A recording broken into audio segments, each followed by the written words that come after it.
Kuu la Waislamu Tanzania BAKWATA na taasisi za Kiislamu nchini. Tamko hili linakuja juu ya yale yaliyotokea wakati na baada ya uchaguzi wa Oktoba 29, 2025.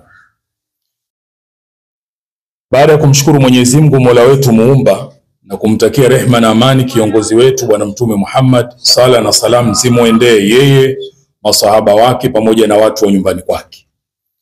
Hivi karibuni taifa letu lilifanya uchaguzi mkuu wa kumchagua rais wa Jamhuri ya Muungano, rais wa Zanzibar, wabunge, wawakilishi pamoja na madiwani. Katika kipindi chote cha mchakato wa kuendea uchaguzi huu, tumeshuhudia kwa upande wa wanasiasa kuibuka kwa makundi mawili kwa ukubwa tofauti. Kundi moja likitaka uchaguzi ufanyike kwa mujibu wa katiba ya nchi yetu inavyotutaka. Kundi la pili likigomea kushiriki na kutaka wengine wasishiriki kutokana na kile walichokuwa wanakieleza madai ya mabadiliko waliokuwa wanayataka yafanywe kwa namna wanavyotaka wao. Na kutokana na hali hii, kundi hili mpaka tulipoingia kwenye uchaguzi wao hawakushiriki katika uchaguzi wetu wa mwaka huu 2025. Tarehe 29 Oktoba ndio siku iliyokuwa ya kupiga kura na kura zilipigwa na uongozi kupatikana. Kuanzia siku ile ya kupiga kura, kulizuka genge lilokuwa likiwatisha watu kwa kupora mali na kuharibu mali pamoja na miundombinu mbalimbali, kuchoma moto vituo vya mafuta pamoja na ofisi za umma.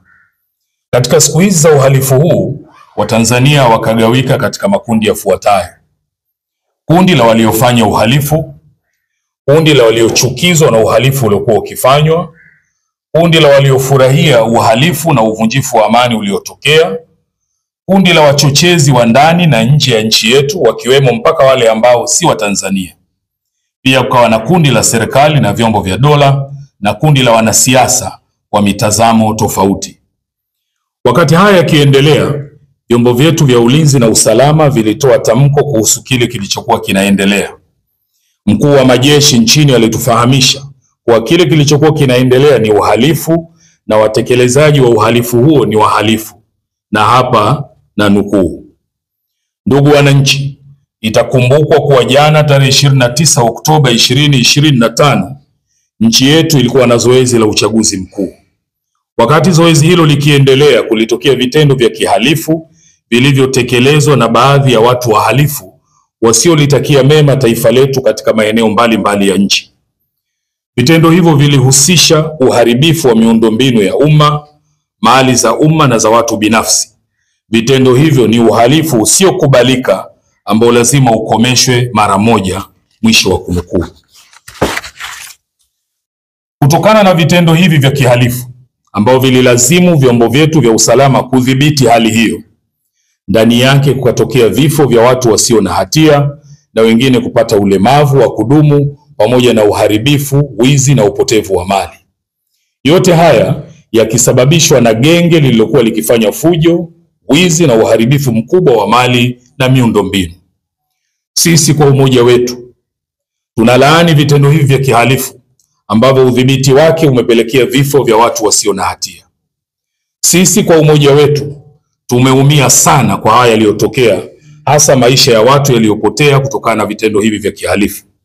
Kwani mafundisho yetu yanasema maisha ya mtu mmoja kupotea ni sawa na kupotea maisha ya watu wote. Qur'ani Surat Al-Maida aya 32. Kama ambavyo katika aya hii pia inaeleza yeyote mwenye kuokoa maisha ya mtu mmoja ni sawa ameokoa maisha ya watu wote. Kwa msingi huu, sisi kwa umoja wetu tumesikitishwa sana na upoteaji wa maisha ya watu wa hali yoyote ile iwayo. Na ndiyo maana kwa sababu ya kuchelea mambo kama haya, sisi kwa umoja wetu kipindi cha kabla ya uchaguzi tumefanya kazi kubwa ya kuhimiza juu ya umuhimu wa kutunza amani ya nchi yetu, na pale inapobidi kuna haki zinadaiwa, basi haki hizo zidaiwe katika taratibu ambazo hazitoleta uvunjifu wa amani na kupelekea maafa makubwa kama haya yaliyotokea katika nchi yetu. Kabla ya zoezi la uchaguzi mkuu, tulitumia muda mwingi kuwaasa waumini wetu na Watanzania kwa ujumla kuitunza na kuilinda amani ya nchi yetu pamoja na kujiepusha na vitendo na maneno ambayo yanaweza kuwa cheche ya kupelekea uvunjifu wa amani. Sisi kwa umoja wetu tunaendelea kushikilia msimamo wetu wa kujali na kusimamia na kuilinda amani ya nchi yetu, kwani tunaamini pahala pasipo na amani haki haiwezi kudaiwa wala kupatikana.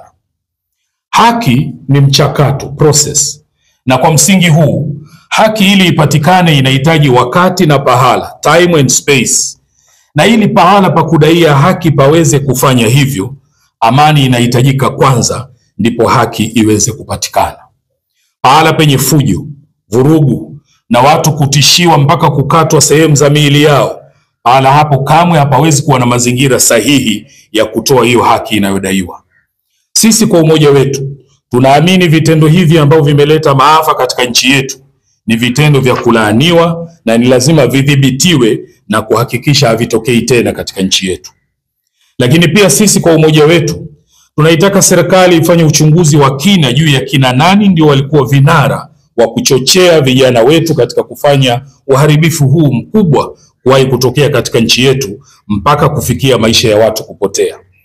Sisi kwa umoja wetu tunaiomba serikali kuwaangalia wale wote ambao kwa namna moja ama nyingine wamekumbwa na maafa haya na wala hawakuhusika kwa namna yoyote ile, kuangalia kwa jicho la huruma pamoja na kuwafariji. Sisi kwa umoja wetu tunaisihi serikali katika kipindi hiki iangalie pale panapohitaji suluhu pafanyike suluhu, kama mafundisho yetu yanavyosema, na suluhu ni kheri. Qur'ani sura An-Nisa aya 128. Na pale panapohitaji maridhiano, basi serikali pia iwe tayari kufanya hivyo kwa maslahi mapana ya nchi yetu na raia wake. Japokuwa pia tunaisihi serikali yetu suluhu na maridhiano isiwe ni zawadi wanayopewa wale waliohusika na kushiriki katika uhalifu huu uliopelekea maafa haya.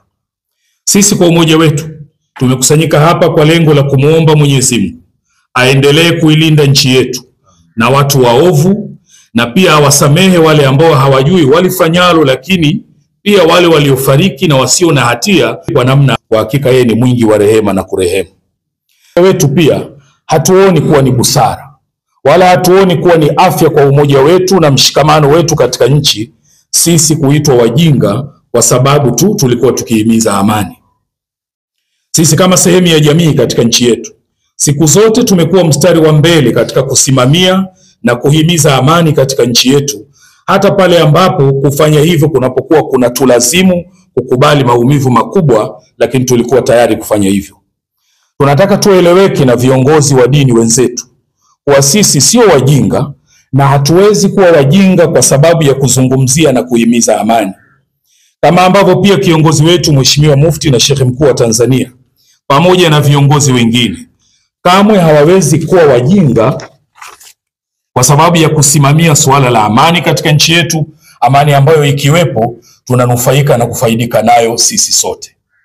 Ifahamike pia kuwa sisi kwa umoja wetu tukiongozwa na kiongozi mkuu wetu wa kiimani hatujawahi hata mara moja kuzuia watu wasidai haki zao wala kufuatilia haki zao kwa kufuata taratibu tulizojiwekea katika nchi yetu.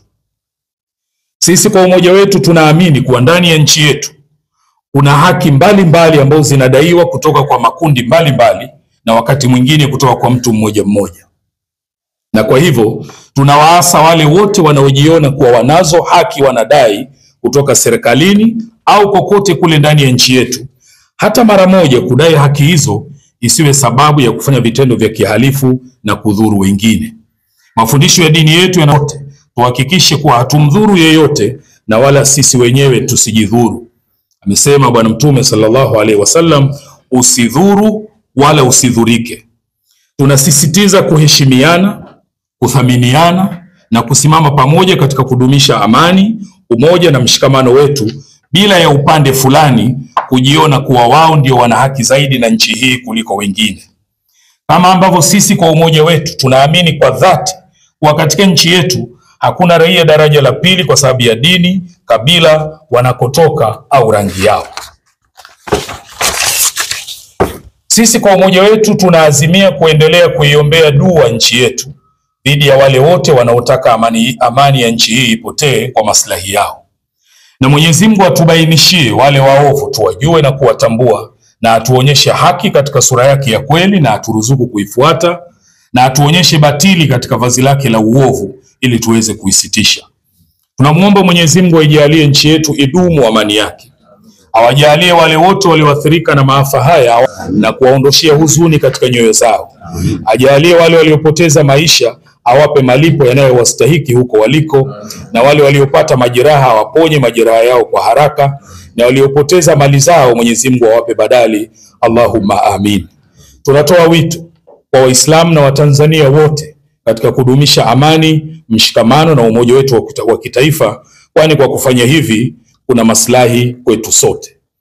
Na mwisho kabisa, tunatoa pongezi kwa Rais wa Jamhuri ya Muungano wa Tanzania, makamu wa rais, lakini pongezi pia kwa mwanasheria mkuu wa serikali, pongezi kwa spika, pongezi kwa waziri mkuu, wabunge na madiwani wote ambao hawa watatutumikia katika kipindi cha miaka 5.